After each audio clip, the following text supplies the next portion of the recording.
Hello, I'm Mark Baer. I'm your host of the YourTown television program.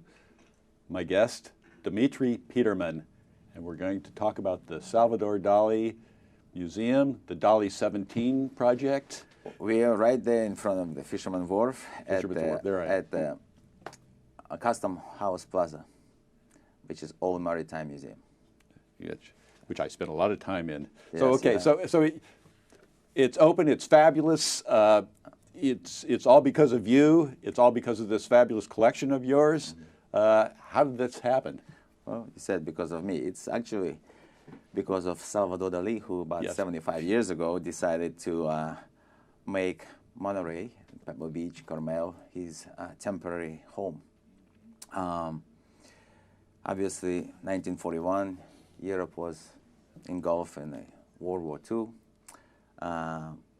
and he felt really unsafe. I guess it's a little bit kind of surreal in itself, the fact that from all the places in the world, and he was very well known and very popular around the world, he chose our little community as the place where he resided almost 8 or 9 years, from basically 1941 to 1949. So the museum itself is to commemorate his presence here and the work that he did while he lived in this area. And just, there's another museum in Florida, Right. But just the scale of this, let people know how special this is. Well, yes, there's actually more than one museum of Salvador Dali. The main one, of course, is in Figueres, Spain. Yes. It's called Teatro Museo Salvador Dali. At that place, he basically transformed the castle into a museum. Then there's another museum that is in St. Petersburg, Florida, that is was founded probably 25, 30 years ago by Morse family, who were industrialists on the East Coast, and it's also represents a very extensive collection of his paintings. Then, of course, is our Monterey Museum that was founded last year in July. And what we have in exposition is over 550 works of original lithographs, etchings, and mixed media prints. Also, there are some sculptures and old antique photographs of that have to do with basically Dali present in this area. And you were, you know, for people who haven't been, it's really requires some time because there's a lot of density. This is work that takes time to look for. You've totally redesigned the museum for this collection. You've lit the museum for this collection. Sure. You took a lot of care to do this first class. Oh yes, a lot of work went into it. Of course, a museum needed some makeup, so to speak, and so we had to redecorate, refurbish the museum. That took, you know, a significant amount of time and labor. And the fact that it's Salvador Dali, we felt that it needed also transform itself a little bit more to represent the surreal environment. So we had to close off some lights. Lighting became very important, and in any case, new carpeting, new paint, new walls, new systems. Theater was upgraded, and now we run movies that either was by Salvador Dali or about Salvador Dali. And of course, we have eccentric decorations. So let's talk about the event, which was the celebration of the Surrealistic Night in the Forest, which is the 75th anniversary of the original Salvador Dali party, and you made a great success of it. Yes, so we're actually very pleased because, you know, given the fact that museum only opened in July, and you know, inauguration was a big event by itself, we also decided that since this year was coincided with 75th anniversary of the original party that Salvador Dali held in 1941, we wanted to honor this party and kind of reproduce it. Now, in 1941, the aim of his of event was to benefit displaced artists by the war, and of course it was held in Del Monte Hotel, that is now a military school, and it was attended by extensively by Hollywood celebrities, and it was very well received and very well attended. So we had very limited amount of time that we could plan this event, but in any case it was sold out. We had 100 VIP sit-down full-course dinner that was very surreal in nature. We also had after-party event that was attended by at least 70 more people, and we had to give it a little bit more surrealist in nature. We had different performers. We had a flamenco live music. We had dancers from local studios. We had fireworks and aerialists performing, and we had somebody who did tremendous job decorating the place, and we have local artists creating masks, and one of them goes by name Stage, dressed up as Salvador Dali, and his fiancée dressed up as Gala, wife of Salvador Dali. So it was truly surreal. At times I felt I was transformed back into 75 years ago. So one of the things I want to particularly commend you on with the museum is you really have reached out to the creative community. So in other words, there is Salvador Dali of past, but the spirit, the spirit of surrealism, the spirit of creativity, the spirit of art, you've made Dali almost the Dali Museum almost a Dali center, and you know, a focal point for creativity, which every vibrant community needs. And I think you've been playing a consciously active part in that. And how do you see that proceeding? Well, yeah, this is exactly the hope. You know, Monterey area always was kind of avant-garde place where, for whatever reason, important events took place, or movements even in the 60s, and even recently, you know, like something like TED Talks started here in Monterey.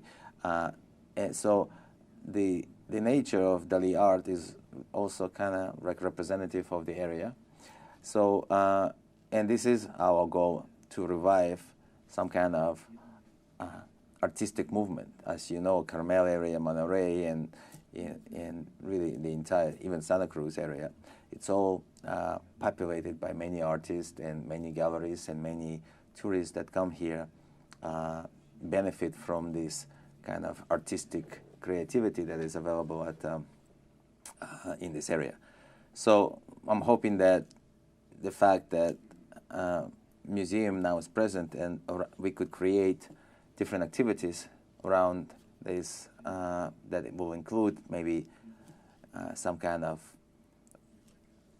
competition in painting or creation of surrealist art, that it could have celebration, annual celebration and benefits, would bring additional interest to the area. And you've also been doing lectures, movies, right, et cetera, et cetera. So you've been keeping it active. Yeah, we're trying to make sure that there's always something interesting, that it's not a very static, just dead collection. Right, that's really important. Okay, so just, we're talking an inside game here. We're talking as if, because we know Dali, we know surrealism, we understand what these, you know, what this art is and what it means. But for a lot of the audience, if you don't know, and the word, you know, we're in a particular interesting time in history, very kind of contentious time, a time that rhymes with other times that were contentious in history. Sure. And in this atmosphere is how the art movement and the concepts, André Breton, how surrealism was born. And so we're hearing a lot of, oh, it's a surrealistic time, things are very surrealistic. What does that mean? How do people better go back and look at this because it is in the atmosphere? What does this mean? Yeah, so obviously the times are somewhat uncertain nowadays because we had many surreal events happen over the last year, including this very important political event, which is presidential election. And yes, this word does come a lot. Yeah. So how do you define surrealism? I guess that's what. Well, surrealism, I guess it's the idea of surrealism was born in the 1920s, and Breton, Dali, well, they were founding fathers, so to speak, of surrealism. And its attempt was to kind of unite the idea of dreams and reality. And there's even a little bit of Freudianism that was adopted in the movement. Now, they were famous of basically kind of producing art that is almost photographic in nature. Very skilled artists were producing art that stemmed from the dreams and reality. A lot of it was very shocking, very off the wall, apparently, or seemingly. Did not correspond to reality almost, and was challenging, so to speak, establishment. So by nature, it was revolutionary. So, you know, and when people use it, I quite often also hear it on the news. You know, people say, well, this election is very surreal, or Donald Trump this and that, and it's true. You know, you can't help but associate seemingly unrelated event to surrealism, because you can't describe anybody more off the wall than Donald Trump, or things that he does or says. So and again, we look at this parallel time. Yeah. We're coming out of the war. Reality, the very tenets of reality, were up for grabs. Yeah. It was, no one seemed to have a handle on what was truth, not truth. And there was this whole world that seemed upside down, and the dream world and the inner world and the outer world seemed to morph in some kind of strange way. And that's and the importance of the artist. Yeah. You know, the art took on an importance at that point. It was a real reaction. Yeah. And so I feel we're kind of at that place again, and I think Dali's a good touchstone to be looking at in this. Sure, you know, so the movement itself, many consider to be a revolutionary movement, and there's a lot of discontent in the world and lack of stability, so to speak. Now, Dali himself described his method was paranoid critical method. Yeah. And so, obviously, there's more than enough reason to feel paranoid in this environment. We have terrorism, we have countries rearranging themselves, regions rearranging themselves, a lot of political instability in Europe, in US. So the times somewhat kind of do, like you said, resemble certain. They rhyme in a way. Yeah, they're analogous. They have 1920s, rhymes. It's not specific, but it's rhyming. Yeah, when the new political systems emerged, when people were challenging establishment, when people were embracing anarchism and tried to be politically incorrect, so to speak. And so there are some parallels, I guess, early 1900s and early 2000s. Now, one of my things, again, is to deal with the now, is to look to the past. You know, there are rhymes, and again, to look to art. I mean, Buñuel. These are, you know, these are very radical people. You know, you think that you think the future is ahead, but the future was really happening, you know, 100 years ago. You know, they're saying the same things, and you can kind of look at these things and use this language and the surrealist language and the surrealist imagery to help one traverse through this crazy landscape we're in. Yeah, well, absolutely. Like you said, it's almost not back to the future; it's forward to the past. To see the future. Possibly, yes. Yeah, to see the future, and to see, and to have a future that we hope to have. Yeah. So it's a very interesting thing. But the this was your personal collection done over a number of years. Sure. An insane passion. I mean, Sure. to start collecting one day and to end up with a museum. Yeah. Is that's a pretty crazy thing. It's sure, and it's actually I could never explain to it, and things happen, I guess, for a reason in life, and it's just sometimes we don't see it, because of our limitations. I started doing it, and who would think 25 years ago that somehow I wouldn't end up in Monterey? I was, of course, attending Berkeley, and I was living in a completely different area. I was living also in Spain. I had exposition there, and the way life would have it, just small incidents here and there, and here I am, and continuing to learn about Dali, about the movement, about the area, and enjoying sharing the collection with people. Yeah, I need another hour just to talk about you. And you were an Olympic hopeful. Yeah. You were an immigrant from Ukraine, I believe. That's right. You're a scholar, an academic scholar. You're a real estate person. Yeah. You've lived a lot of lives. Sure. So, in this just last minute, and you're new to the community and you love it here. Sure, I do. Yeah. And in the last kind of minute, what do you want people to know about you personally?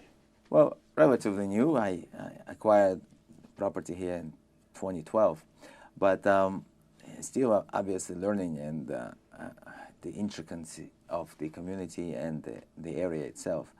I think that I guess I'm just like another Joe down the street, trying to figure out purpose in life and where we go from here, and be an active observer, so to speak, of life. Well, you've certainly added a lot to this community already, and I'm sure happy that you're here. And the museum, for anybody that hasn't been there, is fabulous.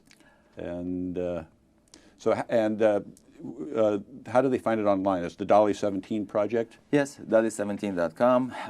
We also have a Facebook presence, Dali 17 Museum, and